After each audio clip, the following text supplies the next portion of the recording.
আপনার অফিসে ডিনার পার্টিতে আপনি ট্রাউজার আর টি-শার্ট পরে যেতে পারবেন? হুম। কেন পারবেন না?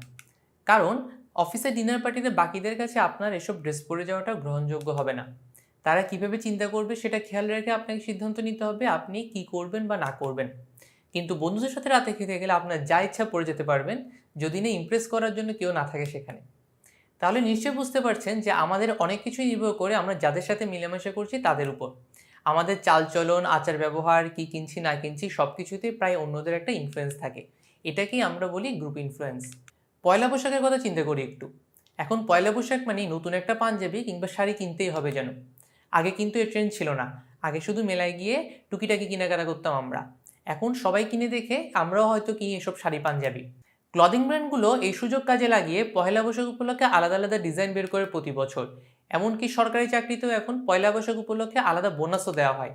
তো বুঝুন তাহলে গ্রুপ ইনফ্লুয়েন্সের প্রভাব কতটা বিস্তৃত, দেশের ইকোনমিতেও তা প্রভাব ফেলছে। সো গ্রুপ ইনফ্লুয়েন্সের কথা বলতে গেলে প্রথমে আসে ফ্যামিলি ইনফ্লুয়েন্স। পরিবারের ইনফ্লুয়েন্স আমাদের জন্য অনেকটা বড় ফ্যাক্টর হিসেবে কাজ করে। অনেক ক্ষেত্রে দেখা যায় আমরা যে কোনো কিছু নিয়ে সিদ্ধান্ত নেওয়ার আগে চিন্তা করি তা আমাদের পরিবারের কাছে গ্রহণযোগ্য হবে কিনা। আপনার বাসায় যদি সবসময় কাপড় পরিষ্কারের জন্য হুইল পাউডার ব্যবহার করা হয় তাহলে আপনি কিন্তু রিন বা সার্ফ এক্সেল কিনে নিয়ে গেলে হবে না। আবার আপনি চিন্তা করছেন ছুটির মধ্যে বান্দরবান যাবেন কিন্তু পরিবারের সবাই যাচ্ছে সেন্ট মার্টিন যেতে, দিন শেষে আপনাকে হয়তো সেন্ট মার্টিনই যেতে হবে। এরপর আসে ফ্রেন্ড ইনফ্লুয়েন্স নিয়ে। একজন সাধারণ মানুষ তার জীবনে হয়তো তার বন্ধু বান্ধবদের কাছ থেকে সবচেয়ে বেশি ইনফ্লুয়েন্সড হয়। বন্ধুদের সাথে মিলে নতুন কিছু করা একেবারেই সাধারণ একটা ঘটনা। বন্ধুদের কথা শুনে আমরা নতুন রেস্টুরেন্টে খেতে যাই, নতুন কোথাও ঘুরতে যাই। যে কখনো বার্গার খেতে পছন্দ করে না, সে হয়তো বন্ধুদের কথা শুনে একদিন নতুন এক বার্গার খেয়ে দেখতে পারে। আবার দেখা গেল আপনি মোবাইল কিনবেন, অনলাইনে অনেক রিভিউ দেখলেন, ফিচার কম্প্যারিজন করে ঠিক করলেন শাওমি ফোন কিনবেন। যেদিন কিনবেন সেদিন রাস্তায় আপনার এক বন্ধুর সাথে দেখা। সেই বন্ধু আবার গ্যাজেট ফ্রিক, টেকি সেই বন্ধুটার এসব নিয়ে অনেক জ্ঞান। তাকে যখন জানালেন আপনি ফোন কিনতে বের হয়েছেন এবং শাওমি কিনবেন, সে তখনই আপনাকে থামিয়ে দিয়ে বলল, দোস্ত ওয়ান প্লাস কিন, অন্য সব বাদ দে, আমি বলতেছি তো, আমার উপর ভরসা রাখ। দেখা গেল সেই বন্ধুর জ্ঞানের উপর ভরসা রেখে আপনি তখনই মত পাল্টে ফেললেন। এতদিন ধরে যত অ্যাড দেখলেন, যত গবেষণা করলেন, যত কম্প্যারিজন করলেন, সবই সেই বন্ধুর এক কথাতেই ওটলেস হয়ে গেল। সো পারচেজ ডিসিশনে বন্ধুদের বা অপিনিয়ন লিডারদের ভূমিকা ঠিক এতখানি। এরপর আসে ইন্টারেস্ট গ্রুপ। একই মতামত এবং ব্যক্তিত্বের অধিকারী কয়েকজন যখন একত্রিত হয় তখন তারা একজন আরেকজনকে প্রভাবিত করে থাকে। ধরুন আপনাদের অফিসের সবাই ফাইল শেয়ারিং করার জন্য গুগল ড্রাইভ ইউজ করে আর আপনি একা ওয়ান ড্রাইভ কিংবা ড্রপবক্স ইউজ করেন। কিছুদিন পর দেখা যাবে অন্যদের দ্বারা প্রভাবিত হয়ে আপনিও গুগল ড্রাইভ ইউজ করা শুরু করে দিয়েছেন।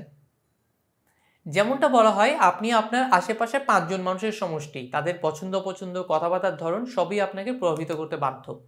আপনি যে কলিগদের সাথে এক টেবিলে বসেন তারা যদি কোল্ড ড্রিঙ্কস খেতে পছন্দ না করে, দেখবেন মাস ছয়েক পর আপনার হ্যাবিটও চেঞ্জ হয়ে যাচ্ছে। আপনিও কোল্ড ড্রিঙ্কস কেনা কমিয়ে দিচ্ছেন ক্রমশ। আবার ডাক্তাররা কোনো কিছু খেতে মানা করলে বা খেতে বললে বা কোনো কিছু ব্যবহার করতে নিষেধ করলে সেটার একটা প্রভাব পড়ে আমাদের কনজিউমারদের মনে। এরপর সোশ্যাল মিডিয়া ইনফ্লুয়েন্স। বর্তমানে সোশ্যাল মিডিয়া ইনফ্লুয়েন্সে সবচেয়ে বড় ইনফ্লুয়েন্সিয়াল ফ্যাক্টর। ফেসবুকে ঢুকলে আমরা দেখতে পাচ্ছি কত মানুষ কত কী করছে, কত কী খাচ্ছে, কত জায়গায় ঘুরছে। সো এসব দেখে আমাদেরও কিছু করতে ইচ্ছা করে বা ইচ্ছাটা শুরু হতে থাকে অবচেতন মনে। এর সবচেয়ে বড় উদাহরণ হতে পারে রেস্টুরেন্টে চেক ইন।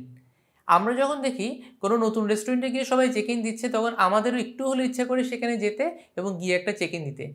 যেমন ঢাকায় ইদানিং লোকজন কোটিয়ার শেফে গিয়ে খাচ্ছে এবং ছবি তুলে দিচ্ছে। এসব দেখে আমার ঘরেও বায়না উঠেছে সেখানে গিয়ে খাবে বলে। আবার বিভিন্ন ট্যুরিস্ট গ্রুপগুলো দেখা যায় একদল হয়তো কোথাও গিয়ে তাদের এক্সপিরিয়েন্স শেয়ার করছে। যেমন ইদানিং পঞ্চগড় গিয়ে কাঞ্চনজঙ্ঘা দেখছে বা সাজেকে যাচ্ছে দল বেঁধে। সেটা দেখে অনুপ্রাণিত হয়ে অন্যরাও ঘুরতে যাচ্ছে একই জায়গায়। আগের যে কোনো সময়ের তুলনায় এই ওয়ার্ড অফ মাউথের ভূমিকা এখন বহু বহু গুণ বেশি। এত ধরনের ইনফ্লুয়েন্সের কথা যখন বলাই হচ্ছে, বাচ্চাদের উদাহরণটা সেখানে দিতেই হয়। বাচ্চাদের একটা চিরাচরিত স্বভাব হচ্ছে তার সাথে খেলতে থাকা। অন্য কোনো বাচ্চার কাছে কোনো খেলনা দেখলে সেটা তার লাগবেই লাগবে, না দিলে শুরু হয় কান্না, যা থামানো বেশ কঠিন। আবার খেলনার দোকানগুলোতেও দোকানদাররা বাচ্চাদের খেলনা দেখিয়ে বা হাতে খেলতে দিয়ে প্রভাবিত করে, যার ফলে বাচ্চারা সেই খেলনা নিতে জিদ দেখায় এবং বাবা মাকে বাধ্য হয়ে কিনে দিতেই হয়। অর্থাৎ বলা যায় ছোটোবেলা থেকেই আমরা অন্যদের দ্বারা প্রভাবিত হয়ে থাকি এবং আমরা যত বড় হই এই গ্রুপ ইনফ্লুয়েন্সের ব্যাপারটা আমাদের সাথে থেকে যায় আর আমাদের পারচেজ ডিসিশনে প্রত্যক্ষ বা পরোক্ষভাবে ইনফ্লুয়েন্স করে। Happy learning.